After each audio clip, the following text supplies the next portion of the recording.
Iya, iya.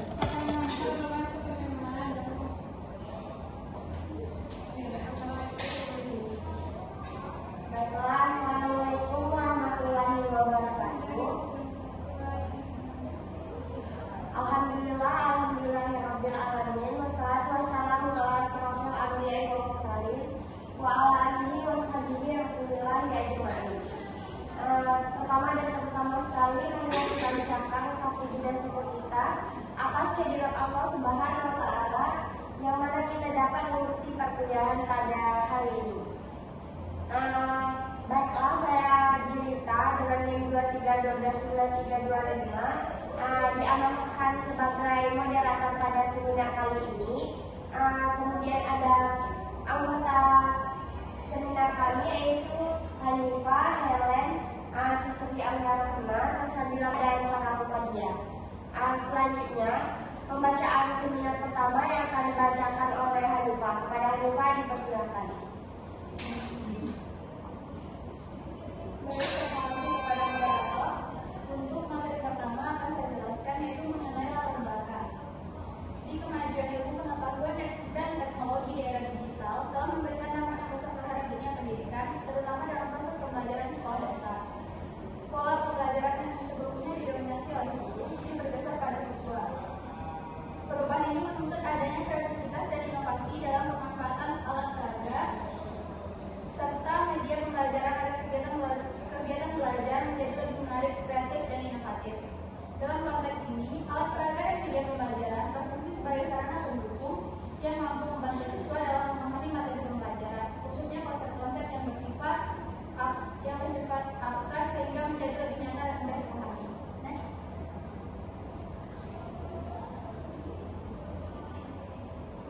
Selanjutnya untuk tujuan dan metode penelitian.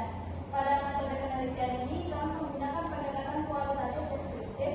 Lokasinya yaitu kami melakukan observasi di SDN 02 Cipatanah dan waktunya itu 11 April 2026. Subjeknya guru kelas rendah dan kelas tinggi. Teknik yang kami gunakan yaitu observasi, wawancara, semi terstruktur, dan dokumentasi.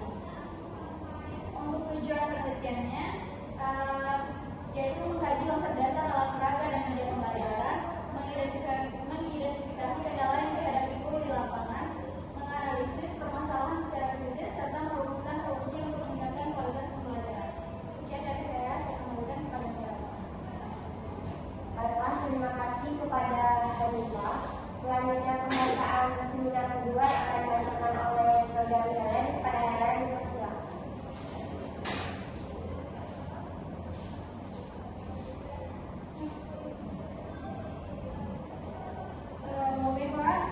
Di sini saya akan menjelaskan mengenai hasil penelitian tentang topik mengenai alat peraga dan juga media pembelajaran berbasis digital. Untuk hasilnya yaitu bahwa ditemukan alat peraga maupun media digital sudah digunakan di SDN 02 Cipatanah tersebut.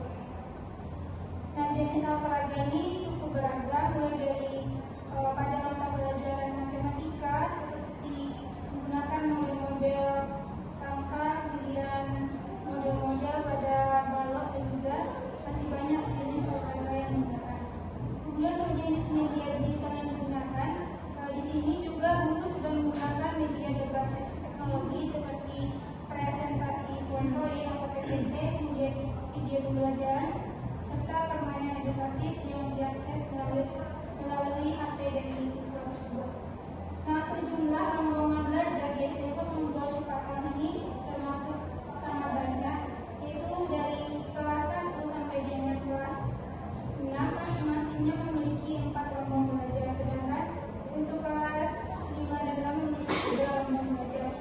Nah, kondisi ini tentunya mengakibatkan perlunya peningkatan untuk kebutuhan dari alat peraga dan juga media pembelajaran yang mencukupi untuk rombongan belajar tersebut. Nah, kemudian untuk di sini saya akan merinci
jaringan yang tidak andal menjadi penghambat terutama yang dalam menggunakan media berbasis online. Kondisi ini semakin mempersempit ruang gerak guru dalam memanfaatkan teknologi secara virtual di kelas. Baik, ini yang dapat saya sampaikan. Saya kembalikan kepada mereka. Baiklah, terima kasih kepada saudara Rizky. Pembacaan materi seminar keempat akan dibacakan oleh Salsa pada sekolah.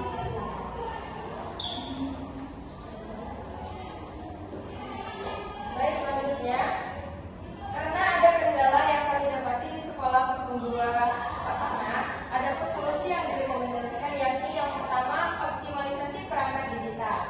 Nah, karena dari hasil wawancara mengungkapkan perangkat digital sekolah seperti Smart TV itu sangat terbatas, maka guru harus menggunakan perangkat pribadi seperti laptop ataupun HP untuk sebagai solusi alternatif. Langkah ini memastikan aksesibilitas belajar siswa tetap terjaga meskipun infrastruktur pendukung belum tersedia secara lengkap di setiap kelas.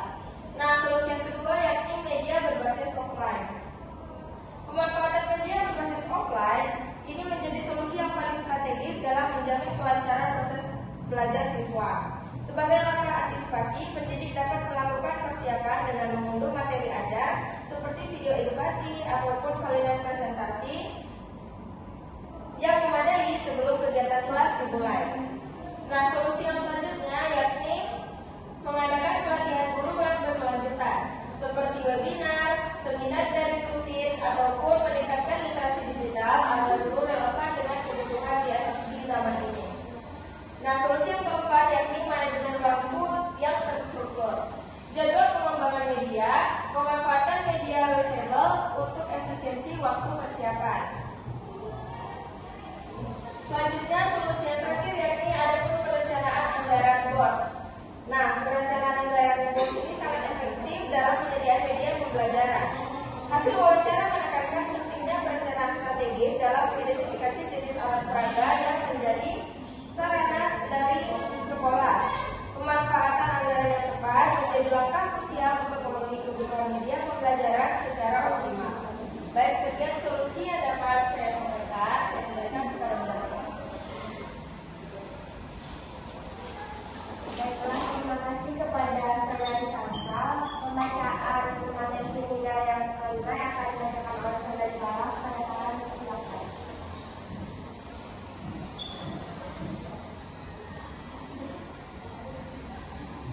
Materi selanjutnya mengenai dampak positif penggunaan media pembelajaran. Yang pertama, motivasi belajar. Penggunaan media pembelajaran dapat meningkatkan motivasi belajar siswa karena materi disajikan dengan lebih menarik, interaktif, dan mudah dipahami. Tampilan visual, audio, maupun animasi dapat menunjukkan rasa ingin tahu, sehingga siswa lebih semangat mengikuti proses pembelajaran. Yang kedua, keterlibatan aktif. Media pembelajaran mendorong siswa untuk lebih aktif berpartisipasi dalam kegiatan belajar melalui fitur interaktif seperti kuis, simulasi, atau permainan edukatif. Siswa tidak hanya menerima informasi secara pasif, tetapi juga terlibat langsung dalam proses pembelajaran. Yang ketiga, pemahaman materi. Media pembelajaran membantu siswa memahami materi secara lebih konkret. Melalui gambar, video, animasi, dan simulasi dapat menjelaskan konsep yang abstrak menjadi lebih mudah dipahami. Selain itu, penyajian materi melalui berbagai bentuk media dapat membantu siswa mengingat informasi lebih lama. Yang keempat, kejenuhan belajar. Penggunaan media pembelajaran dapat mengurangi kejenuhan belajar karena menciptakan suasana belajar yang lebih variatif dan menyenangkan. Pembelajaran yang tidak hanya berpusat pada ceramah membuat siswa lebih fokus, antusias, dan tidak mudah merasa bosan selama kegiatan belajar berlangsung. Jadi saya kembalikan kepada saudara. Baiklah, terima kasih kepada saudari Farah. Kesimpulannya yaitu tenaga dan media kita telah digunakan, namun belum optimal, masih ada antara kebutuhan dan ketersediaan. Adapun enam kendala utama dalam SD yang kami teliti yaitu keterbatasan alat peraga, perangkat digital, lokasi guru, waktu, anggaran, dan internet. Dampak positif nyata yaitu